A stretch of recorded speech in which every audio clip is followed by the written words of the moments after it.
Hello साथियों, मैं जुगल आर्य future vision coaching classes में आप सभी का हार्दिक स्वागत करता हूं। हम कुछ महत्वपूर्ण वीडियो फिजिक्स के एमपी बोर्ड के हमारी कुछ ऑनलाइन क्लासेस में चला रहे हैं। इन वीडियो में हमने पुराने कुछ प्रश्न कवर कर लिए हैं फिजिक्स में। यदि वो वीडियोस आपको देखने हैं तो यूट्यूब चैनल जुगल आर्य को सर्च करें, प्लेलिस्ट में जाएँ और वो वीडियो देखें। आप सभी के सम्मुख में प्रश्न क्रमांक 9 लेकर आया हूं, जो कि धारा मापी से संबंधित है। यदि ये वीडियो आपको पसंद आए तो लाइक, शेयर और सब्सक्राइब कर दें। नए हमारे चैनल पर है तो सब्सक्राइब अवश्य करें, बेल आइकन को दबाएं ताकि नई अपडेट्स आपको मिलती रहे। आप सभी लोगों का मैं ज़्यादा समय ना लेते हुए आप सभी के सम्मुख ये वीडियो प्रस्तुत कर रहा हूँ, जो कि एक अति महत्वपूर्ण वीडियो है, आईएमपी वीडियो है। तो इस वीडियो में हम प्रश्न क्रमांक 90 में पढ़ने वाले हैं गैल्वेनोमीटर या धारा मापी से आप क्या समझते हैं, इसके प्रकार बताइए। तो धारा मापी कितने प्रकार की होती है, धारा मापी किस में उपयोग की जाती है, तो इसके बारे में हमें बताना है। धारा मापी वहाँ उपकरण है जिसकी सहायता से किसी परिपथ में, यानी कोई विद्युत का परिपथ है, इसमें धारा मापी में उपकरण में किसी परिपथ में धारा का प्रवाह होता है, उसका पता लगाया जा सकता है कि कितने प्रकार की, किस प्रकार की धारा इसमें प्रवाहित हो रही है। तो धारा मापी दो प्रकार की होती है, एक तो चल चुंबक धारा मापी और एक होती है चल कुंडली धारा मापी। अब चल चुंबक धारा मापी क्या होती है, इसके बारे में थोड़ा सा मैं आपको एक्सप्लेन कर देता हूँ। इसको नोट करने की ज़रूरत नहीं, जो जो हमने लिखा है वो केवल आपको नोट करना है। तो चल चुंबक धारा मापी होती है जिसमें केवल धारा मापी कुंडली पर स्थित होती है, वो चल चुंबक धारा मापी। और चल कुंडली में इसमें धारा मापी में चुंबक स्थिर होता है तथा कुंडली विक्षेपित होती है। अब इसमें प्रश्न आने वाला है आईएमपी, जो कि इसके ऊपर प्रश्न भी बनने वाले हैं, जो कि चलेंगे आपके। चल कुंडली धारा मापी क्या होती है? चल कुंडली धारा मापी के प्रकार, जो कुंडली चलायमान होती है वो चल कुंडली धारा मापी है ना।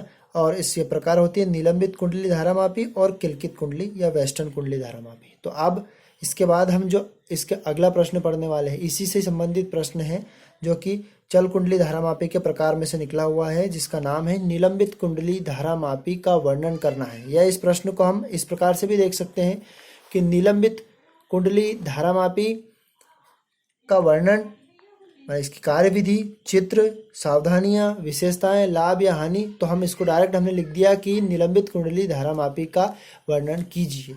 तो निलंबित कुंडली धारा मापी का वर्णन हम इस चित्र के अनुसार करते हैं, जो कि चित्र हमने बनाया हुआ है, ये चित्र। अब इस चित्र में दो ध्रुव दिए गए हैं, एक तो एन ध्रुव और एक दिया गया है एस ध्रुव। तो इसको जैसे ये हमारा चित्र, यहाँ नाम दे दिया हमने एन ध्रुव और यहाँ नाम दे दिया एस ध्रुव। इन दोनों के बीच में कुंडली ए बनाई गई है और इसमें नर्म लोहे की क्रोड सी बनाई गई है। इसमें एक दर्पण दिया गया है एम, एक इसमें एफ मरोड़ पत्ती से जुड़ा हुआ है, इसमें T1 और T2 पेंच दिए हुए हैं और SP ऐंठन का तार दिया हुआ है। इसके बारे में पूरा हम डिटेल पढ़ते हैं या समझते हैं, तो ध्यान से समझे आप। किसी प्रकार का डाउट हो तो हमें कमेंट्स में बता सकते हैं। तो निलंबित कुंडली धारा मापी का वर्णन। तो निलंबित कुंडली धारा मापी चित्र के अनुसार इसमें एक आयताकार कुंडली ए होती है। तो चित्र हमने ये बनाया था, चित्र आप नोट कर सकते हैं अपने वर्णन से पहले और चित्र हम देख सकते हैं। तो हमने बताया कि चित्रानुसार इसमें एक कुंडली ए होती है। हमने पढ़ लिया अभी इतना कि कुंडली ए होती है, यहाँ पर ये ए दी हुई है, ये कुंडली दी हुई है, जो तांबे के पतले तार को हल्के अनुचुंबकीय पदार्थ जैसे एल्यूमिनियम के फ्रेम पर लपेटकर बनाई जाती है। यानी कुंडली ये जो तांबे के पतले तार के माध्यम से छोटी छोटी इन कुंडलियों को बनाई जाती है अनुचुंबकीय पदार्थ की। इस कुंडली के NS ध्रुव के मध्य में फास्फर ब्रांच की पत्ती F द्वारा मरोड़ टोपी H से लटका दी जाती है। यानी ये कुंडली है ये कुंडली N और S ध्रुव के मध्य में लटकाई जाती है। F फास्फर ब्रांच की पत्ती यानी एक मरोड़ टोपी H के माध्यम से नीचे लटकाई जाती है और उस पर एक मिरर यानी कि एक समतल दर्पण M होता है। हिंदी में भी लिख सकते हैं, ये मरोड़ टोपी, फास्फर ब्रांच की पत्ती, M इसका समतल दर्पण। तो ये फास्फर ब्रांच की पत्ती के साथ समतल दर्पण M लगा हुआ होता है, जो कि ये M यहाँ पर ये समतल दर्पण M लगा हुआ है, जो मिरर नाम दे दिया, जो साथ साथ समय के साथ या इसके साथ घूमता रहता है। कुंडली के मध्य में एक नर्म लोहे का क्रोड सी लगा हुआ होता है। ये कुंडली के मध्य में नर्म लोहे का क्रोड सी लगा होता है, जो कि कुंडली के कहीं भी किसी भी हिस्से पर टच नहीं होता है, किसी भी हिस्से पर संपर्क में नहीं आता है। आगे बढ़ते हैं हम। ये हमारा नर्म लोहे का क्रोड जो कि कुंडली के मध्य में बीचों बीच ये बना हुआ है। इस प्रकार रखा होता है कि वहाँ कुंडली के को किसी भी हिस्से पर स्पर्श ना करता है। कुंडली के निचले सिरे का संबंध एक स्प्रिंग एसपी से होता है। ये कुंडली का जो नीचे वाला सिरा, ये पूरी हमारी ए कुंडली है, इसका नीचे वाला सिरा, ऊपर का संबंध हमने बता दिया पूरा कि मरोड़ टोपी से एम दर्पण या समय के साथ या इसके साथ घूमता रहता है। और निचला वाला सिरे का संबंध एसपी एक तार से लगा हुआ होता है और उस तार का संबंध कहाँ पर होता है, T2 से। इसका पेंच है T2, यहाँ पर दिया हुआ है एसपी से होता है। और मरोड़ टोपी एच का संबंध संयोजक पेंच या मरोड़ टोपी एच का संबंध कहाँ पर होता है, पेंच T1 से, और इसका संबंध एसपी का संबंध T2 से। इस प्रकार से ये सारी व्यवस्था करने के बाद इससे हम धारा का मापन किया जा सकता है, धारा को माप सकते हैं। तो इसमें हम आसानी से देख सकते हैं। एक बार हम चित्र से एक्सप्लेन करके आपको बता देते हैं हल्का फुल्का कि चित्र के अनुसार परिभाषा के रूप में या भाषाई के रूप में आपको समझने के लिए चित्र के अनुसार एक अवतलाकार कुंडली होती है जिसको ए नाम दे दिया गया है। एन और एस दो ध्रुव हैं जिनके मध्य में कुंडली बनाई गई है। एक मरोड़ टोपी एच है, फास्फोर वांति की पत्ती से एक समतल दर्पण को लटकाया जाता है, इसके साथ घूमता रहता है। अब नर्म लोहे की क्रोड सी जो कि कुंडली के बीचों बीच में इस प्रकार से व्यवस्थित की गई है कि उसका किसी भी सिरे को हम टच नहीं कर सकते उस कुंडली से। कुंडली के निचले सिरे को तार एसपी से टकराया जाता है जो कि इसका पेंच T2 से संबंध होता है और फास्फोर ब्रांच की जो मरोड़ टोपी का संबंध होता है वो पेंच T1 से। इस प्रकार की सारी व्यवस्था के बाद धारा का मापन किया जा सकता है। अब हम इसका सिद्धांत पढ़ते हैं, फार्मूले सहित इसको समझते हैं। अब इस सिद्धांत में यदि किसी भी कुंडली में हम धारा I प्रवाहित करते हैं, उसमें फेरों की संख्या n होती है और उसका क्षेत्रफल a होता है, तब उस पर लगने वाला प्रत्यानयन बल युग्म आघूर्ण। माना कुंडली में फेरों की संख्या n तथा उसका क्षेत्रफल a, तो उस पर लगने वाला बल युग्म आघूर्ण। यदि कि धारा I प्रवाहित हो रही है, क्षेत्रफल a है और फेरों की संख्या n है, तो बल युग्म आघूर्ण को हमने व्यंजक पहले सिद्ध कर चुके हैं। टाउ बराबर फेरों की संख्या n है, उसमें प्रवाहित होने वाली धारा I है, तथा AB इसकी कुंडलियां या उसके माध्यम, और ये थीटा इस पर बनने वाला कोण है। यदि लंबवत होता है तो थीटा बराबर क्या होता है, थीटा बराबर हमारा होता है 90 डिग्री। साइन थीटा की जगह पर हम यदि 90 डिग्री रखते हैं, NIAB साइन 90 डिग्री, और साइन 90 डिग्री से हम जानते हैं कि साइन 90 डिग्री बराबर होता है 1। तो इसकी जगह पर हम रखेंगे टाउ बराबर NIAB और साइन इसका मान तो हो जाएगा 1। यदि कुंडली में ऐठन को हम दर्शाते हैं इसको भी टाउ से, यानी कि किसी कुंडली में विक्षेप उत्पन्न होता है और उसमें ऐठन, तंतु की ऐठन, तो ऐठन आघूर्ण, तो ऐठन आघूर्ण, फिर आघूर्ण को हम किससे दर्शाते हैं, टाउ से। तो टाउ बराबर इसका फार्मूला है C∅। जब दोनों की हम तुलना कर देते हैं, तो दोनों की तुलना करेंगे तो ये हो जाएगा NIAB इक्वल C∅। तो हम यदि I का मान निकालते हैं तो सारा का सारा ये मान कहाँ चला जाता है, गुना में है तो बटे में चला। जो दोनों की तुलना की हमने आघूर्ण की, तो ये I का मान निकालते हैं धारा का, तो ये C∅ बटे में चला जाएगा NAB। अब NAB ये फेरों की संख्या, C∅ ऐठन, सभी को हम एक धारा मापी नियतांक मान लेते हैं। किसको, CNAB बराबर इसको हम मान लेते हैं नियतांक, ये इसको बोल देते हैं धारा मापी नियतांक या स्थिरांक G को। गैल्वेनोमीटर धारा मापी नियतांक क्या हो जाएगा, धारा मापी नियतांक बराबर G। अब इसकी जगह पे पूरे की जगह पे हम क्या लिख देते हैं, I बराबर G∅। अब G∅ यानी कि यदि हम इसको धारा मापक नियतांक को यदि धारा मापी नियतांक को हटाते हैं स्थिरांक को, तो ये हो जाती है समानुपाती। तो हम कह सकते हैं, क्या कह सकते हैं, किसी धारा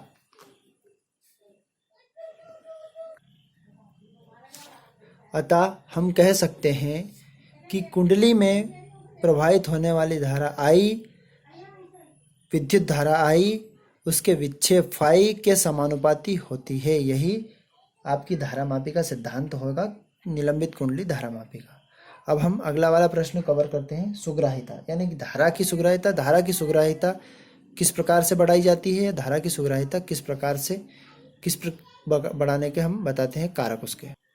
प्रश्न क्रमांक 11, धारामापी की सुग्राहिता या इसके प्रकार बताइए। तो धारामापी दो प्रकार की होती है, किस प्रकार से बढ़ाते हैं। तो धारा सुग्राहिता और वोल्टता सुग्राहिता। धारा मतलब I से संबंधित रहेगी ये, और वोल्टता मतलब V से संबंधित रहेगी ये। तो धारा सुग्राहिता मतलब विक्षेप प्रति एकांक धारा को धारा सुग्राहिता कहते हैं। किसी भी विक्षेप यानी फाई प्रति एकांक माने एक समय में धारा की सुग्राहिता कहलाती है ये। इसको हम SI से दर्शाते हैं, यानी कि किसी धारा मापी में जब I धारा प्रवाहित होती है, धारा मापी में जब I धारा प्रवाहित करने पर कुंडली में विक्षेप फाई उत्पन्न होता है, करने पर कुंडली में विक्षेप फाई हो तो धारा सुग्राहिता। तो धारा सुग्राहिता को हम कहाँ से दर्शाते हैं, धारा सुग्राहिता I SI बराबर विक्षेप होगा हमारा फाई अपॉन I। हम जानते हैं चूंकि I बराबर हमने अभी निकाला था K अपॉन NAB और फाई, ये होता है हमारा।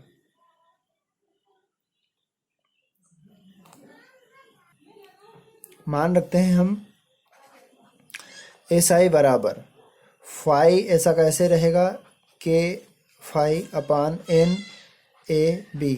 फाई से फाई यहाँ क्या हो जाएगा, कैंसिल हो जाएगा, और बटे में बटे राशि ये पलट कर कहाँ चली जाएगी, ऊपर चली जाएगी। तो ये हो जाएगा आपका NAB अपॉन K। ये धारा सुग्राहिता के लिए कर दिया हमने। अब वोल्ट सुग्राहिता के लिए, तो वोल्टता सुग्राहिता के लिए भी सेम ऐसा कैसे रहेगा, इसको हम आगे बढ़ाते हैं वोल्टता सुग्राहिता में। वोल्टता सुग्राहिता विक्षेप प्रति एकांक वोल्टता V वोल्टता सुग्राहिता कहलाती है। इसे SV से दर्शाते हैं। धारामापी के सिरों पर V वोल्टेज लगाने पर विक्षेप फाई उत्पन्न होता है। तब हम इसमें हम जानते हैं वोल्टता सुग्राहिता SV बराबर विक्षेप होगा फाई और वोल्टता होगा इसका V। और हम जानते हैं इस कौन से नियम से, एक ओम का नियम होता है V बराबर IR, उससे हम इसको आगे बढ़ाते हैं चूँकि V बराबर IR। अब हम V की वैल्यू इसमें रखते हैं SV फाई अपॉन V बराबर यहाँ लिख देंगे V बराबर IR। अभी हमने चूँकि किया था I बराबर K अपॉन NAB और साथ में था फाई। यहाँ पर हम मान रख देते हैं, I का मान रखते हैं, तो SV बराबर फाई अपॉन KNAB और साथ में फाई। तो फाई से फाई ये हो जाएगा कैंसिल, फाई से फाई यहाँ पर कैंसिल हो जाएगा। SV बराबर, तो बटे में बटे राशि पलट कर ऊपर चली जाएगी, NAB अपॉन K। ये हमारी धारा की सुग्राहिता है। अब इसमें मान भी रख सकते हैं। इसके पहले हमने SI बराबर NAB बटा K इसको सिद्ध किया था, तो इसकी जगह पर हम पूरा का पूरा ऊपर मान रखेंगे। तो SV बराबर SI बराबर ये लिख दिया हमने NAB के अपान, तो ये हो जाएगा R। ये धारा की वोल्टता से सुग्राहिता। अब धारा को किस प्रकार से बढ़ाया जा सकता है, तो ये लिख सकते हैं। पहले पॉइंट में मैं एक्सप्लेन करके आपको लिख के नहीं बताता, आप लिख लेना चाहो तो। फेरों की संख्या अधिक होने पर धारा की सुग्राहिता को बढ़ाया जा सकता है। क्षेत्रफल अधिक होने पर धारा की सुग्राहिता को बढ़ाया जा सकता है। और यदि इसमें चुंबकीय क्षेत्र अधिक होता है तब धारा की सुग्राहिता को बढ़ाया जा सकता है। निलंबन तार में ऐंठन यानी कि फाई कम होने पर, यानी तीन चीज़ तो आप आसानी से लिख ही सकते हैं कि यदि कुंडली में फेरों की संख्या अधिक होती है तो धारा की सुग्राहिता को बढ़ाया जा सकता है। क्षेत्रफल अधिक होने पर धारा की सुग्राहिता को बढ़ाया जा सकता है, और चुंबकीय क्षेत्र अधिक होने पर धारा की सुग्राहिता को बढ़ाया जा सकता है। तो एक्सप्लेन कर दिया है, आप लिख सकते हैं, तो आप इनको भी नोट कर सकते हैं। ऊपर वाली राशि, कुंडली में फेरों की संख्या अधिक होनी चाहिए जब धारा की सुग्राह्यता को बढ़ाया जा सकता है, कुंडली में क्षेत्रफल अधिक होना चाहिए, तब धारा की सुग्राह्यता को बढ़ाया जा सकता है, और कुंडली में चुंबकीय क्षेत्र का मान अधिक होना चाहिए जब धारा की सुग्राह्यता को बढ़ाया जा सकता है। वीडियो आप देखें, शेयर करें और नए हो तो चैनल को सब्सक्राइब करें। यदि वीडियो आपको पसंद आए तो लाइक अवश्य कर दें और कमेंट में हमें आपकी समस्या या आपकी प्रॉब्लम को बता सकते हैं। धन्यवाद साथियों।